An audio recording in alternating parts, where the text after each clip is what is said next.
Bonjour à tous, bienvenue dans cette nouvelle vidéo. Aujourd'hui, on va parler de la marque Petzl avec un sac de transport, le Portage 30.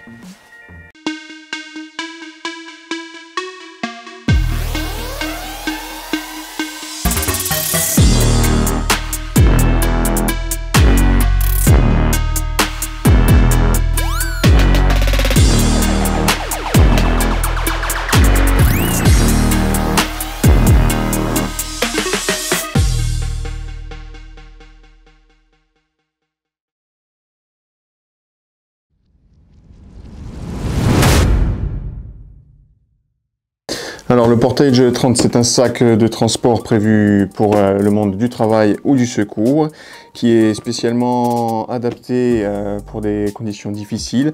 Donc on va pouvoir constater sa robustesse et surtout sa résistance dans le temps. Comme son nom l'indique, donc il dispose d'un volume de 30 litres en monocompartiment. On retrouvera également des poches à l'intérieur que l'on verra juste après. Au niveau de sa fabrication, donc on est là sur du polyuréthane, du polyéthylène, du polyester. On va retrouver également de l'aluminium au niveau donc, des réglages des bretelles. Et au niveau de la construction, on va être sur des soudures pour avoir une meilleure résistance dans le temps et surtout vraiment une paroi extérieure qui sera lisse. Au niveau du poids, il va peser 850 grammes, ce qui en fait un poids relativement light pour un sac d'un volume de 30 litres. Au niveau du portage, on va retrouver deux bretelles matelassées pour garantir un maximum de confort, un dos qui n'est pas recouvert d'une paroi isolante par rapport au sac, donc qui ne viendra pas nous isoler du matériel qu'il y a derrière. Donc on viendra privilégier plutôt un sac de portage de corde. On va retrouver des bretelles réglables en longueur grâce à ce système en aluminium, un de chaque côté, et on retrouvera également sur l'une d'elles un passage en polyuréthane qui va nous permettre de venir y fixer un mousqueton ou du matériel.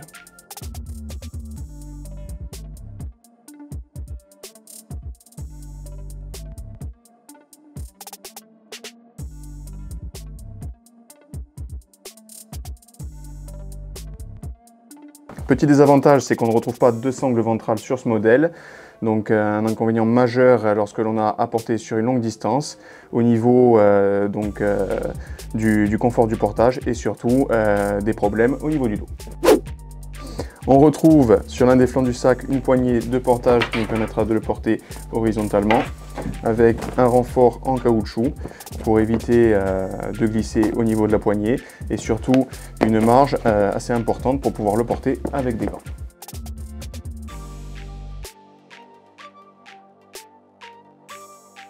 On retrouvera également le même type de sangle de portage au niveau arrière au-dessus des bretelles en partie haute, avec toujours un renfort en caoutchouc pour éviter de glisser et une anse assez large pour pouvoir passer la main avec des gants qui nous permettra de porter le sac en position verticale.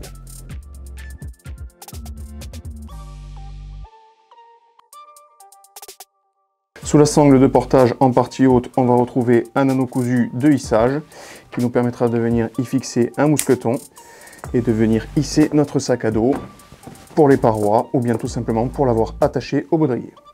On retrouvera à l'intérieur du sac à dos sous le rabat également une sangle de hissage beaucoup plus large, un anneau toujours en textile qui nous permettra donc de venir accrocher le sac à dos, de le hisser ou de le suspendre et le garder en position ouverte. Au niveau de l'ouverture, on va retrouver donc un rabat avec élastique sur les côtés qui va nous permettre donc de venir vraiment épouser la forme du sac en fonction du matériel que l'on porte à l'intérieur.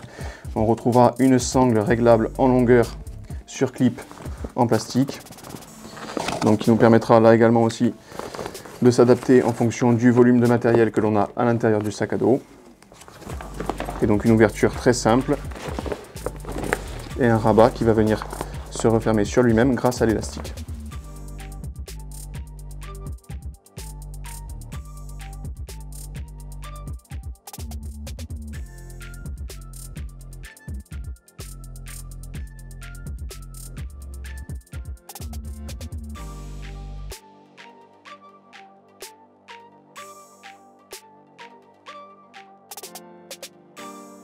Sous ce rabat, on va retrouver donc tout d'abord une poche d'identification transparente, donc sans fermeture, pour pouvoir nous permettre de venir y fixer donc une notice d'emploi ou par exemple la checklist du matériel que l'on retrouve à l'intérieur.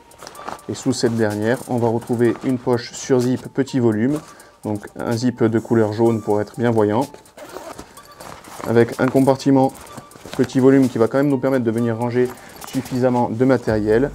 Et à l'intérieur de celle-ci, on va retrouver un anneau nous permettant de venir fixer du matériel que l'on ne doit surtout pas perdre, comme une paire de clés de voiture par exemple.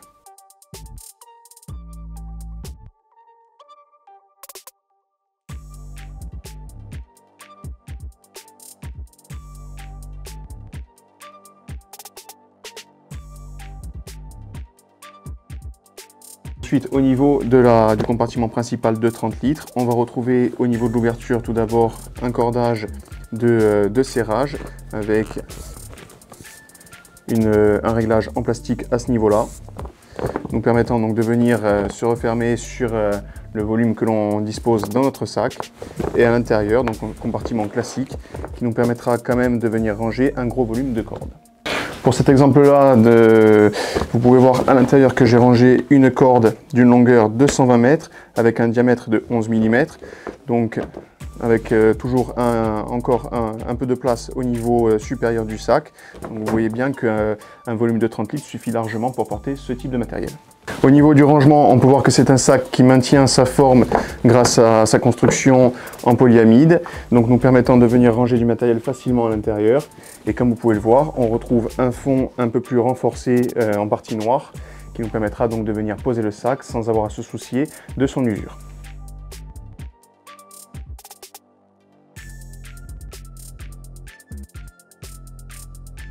Au niveau du rangement dans le sac, l'anneau cousu de hissage à l'arrière va nous permettre de venir fixer un mousqueton et l'accrocher à notre baudrier ou à un anneau cousu de ce type par exemple. Avoir un sac qui maintient sa forme et donc venir ranger une corde sans trop de difficulté, et je dirais même avec beaucoup de facilité.